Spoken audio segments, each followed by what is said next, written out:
It is the glory of God to conceal a matter. To search it out is the glory of kings. This is the Message to Kings podcast.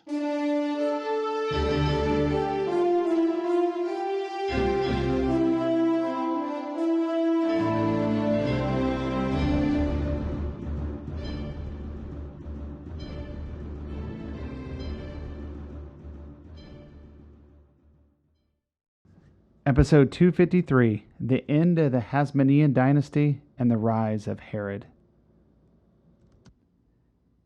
Cowards die many times before their deaths.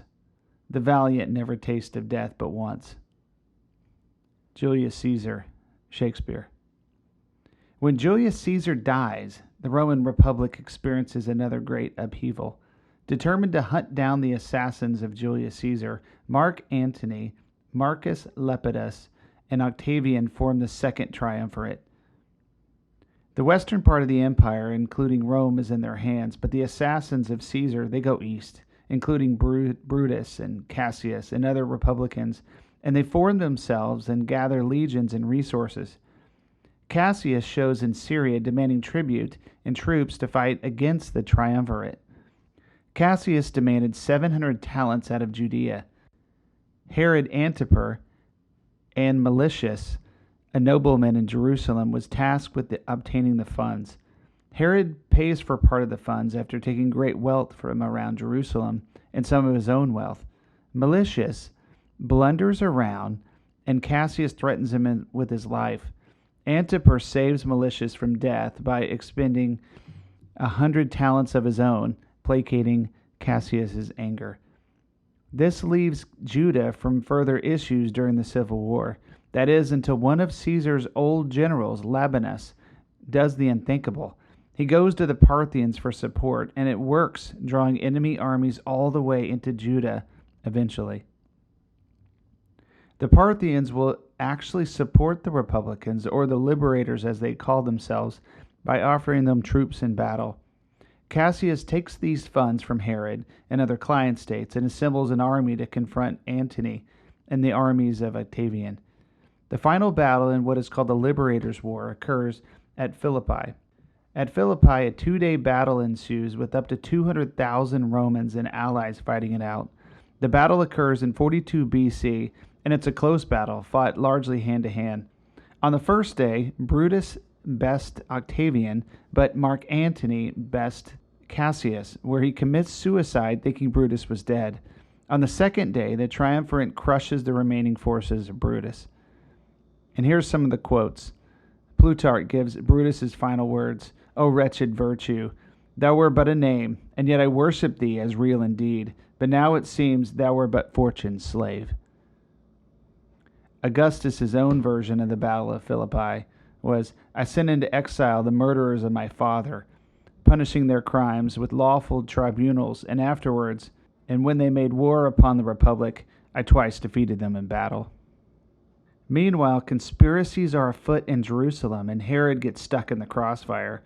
Although Herod Antipitar saved Malicious' life previously, Malicious continued to despise Antipitar and seek for his murder. Josephus presents two opposing reasons, one which would help secure Herodian against the rising threat of Herod, or the other being the desire to quickly dispose of Herodian and take power for himself. He devised multiple assassination attempts, which Antipitar evaded, but successfully bribed one of Herodian's cupbearers to poison and kill Herod Antipitar. With Herod dead, conspiracies still abound, yet they are limited in their scope due to Rome. Herodian keeps his kingdom, and as Mark Antony takes special interest in Judah, he appoints the sons of Herod. One of his sons' name is Herod, and his brother Phaziel. They're now tetrarchs of Rome. And that's kind of like a regional ruler with responsibilities of tax collecting. Herod would fulfill his role with zeal, winning the admiration of Mark Antony, yet he would receive condemnation for his overcollection of taxes by the Sanhedrin. And what happens next is nothing short of a foreign invasion. And as the Romans are preoccupied after the Civil War, their forces are quite limited in the east. And this is when the Parthians actually invade Judah.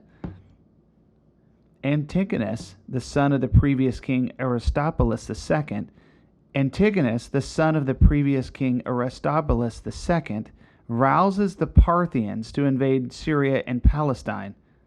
Antigonus wants the return of the Hasmonean rule. And in 40 AD, the Parthians invaded Roman Syria and they take all of Judah. The Parthian army crosses the Euphrates, and Labienus was able to entice Mark Antony's Roman garrisons around Syria to rally to his cause. The Parthians split their army and under Prochorus conquered lands from the Mediterranean coast through the land of Israel. And when Phasael and Hyrcanus II set out an embassy to the Parthians instead captured them.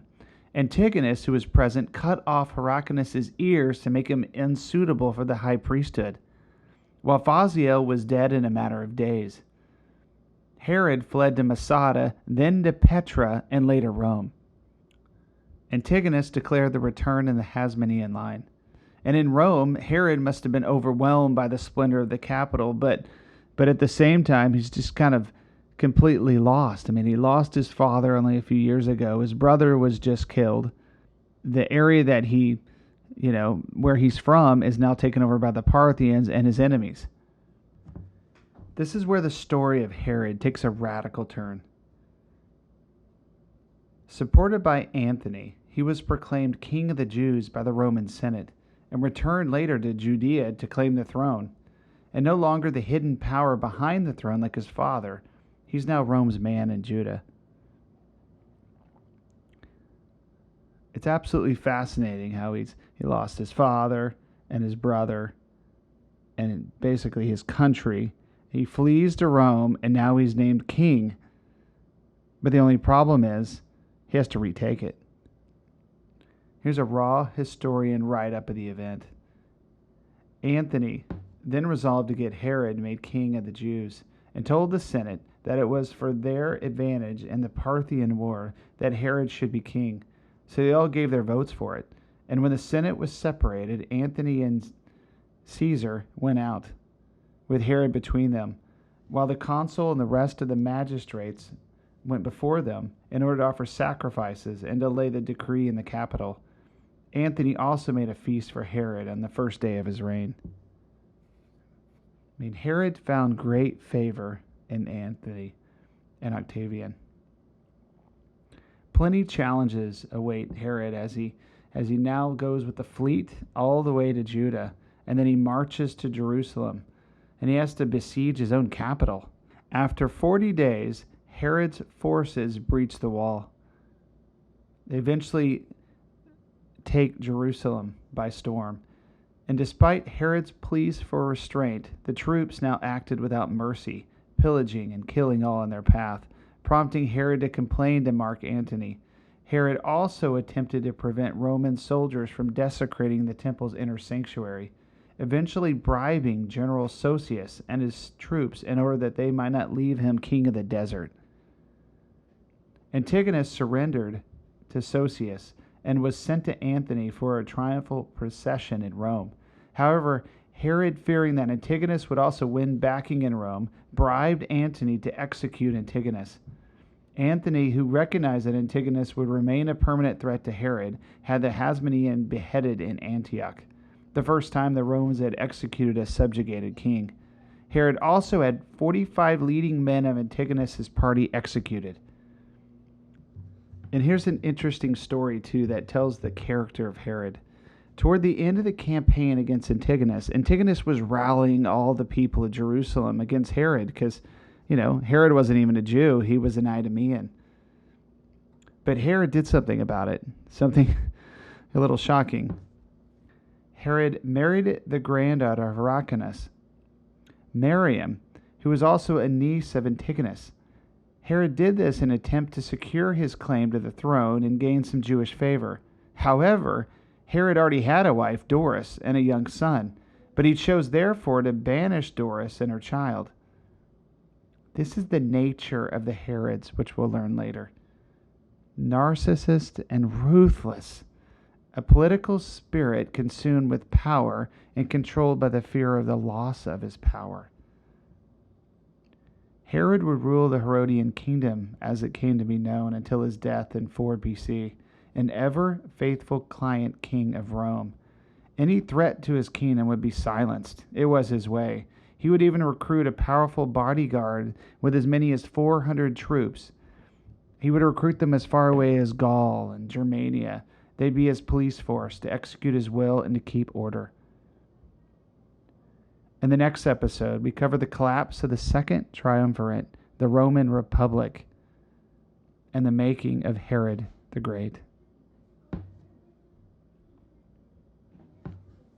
We end this episode of Message to Kings with, don't you just love how he's called King of the Jews? I mean, the word king was basically a dirty word in the city of Rome, but it was allowed in other states that bowed a knee to Rome. Caesar was always careful to not be called king. Future leaders in Rome would make note to not use the word king, but instead emperor, which is much better in their eyes, or rebranding, still the same thing. But Herod, he was a king, the king of the Jews. The wise men would come to anoint Jesus the king of the Jews at the beginning of his life. And it's interesting how Jesus received that title twice. Once when he was born, and the second time when he died. At the end of Jesus' life, Pilate would give him this moniker as well. Both of these times that he was called King of the Jews, it was by Gentiles. Both sets of people, in their eyes, appropriately gave him this title as a baby and as a beaten and dying man. It's interesting how Jesus received these two titles in a helpless state. All the more reason do we have those opposite worlds in effect. Herod would kill and murder and ruthlessly exterminate anyone who threatened him. But Jesus came to die, to redeem the lost and restore mankind to God. The people seemed to want a king again, just like in the time of Saul. But instead they would receive a marvelous Savior. There, as prophesied, Jesus, the Messiah, and King of the Jews, died amongst thieves, rejected, scorned, humiliated, and bearing the weight of the world's sin on his shoulders. But through his sacrifice, Jesus would forge a path to redemption and the forgiveness of sin once and for all. The greatest of kings must become the least of all. The title of king was but a mockery to the true power of a God above all creation and all life and everything in this world.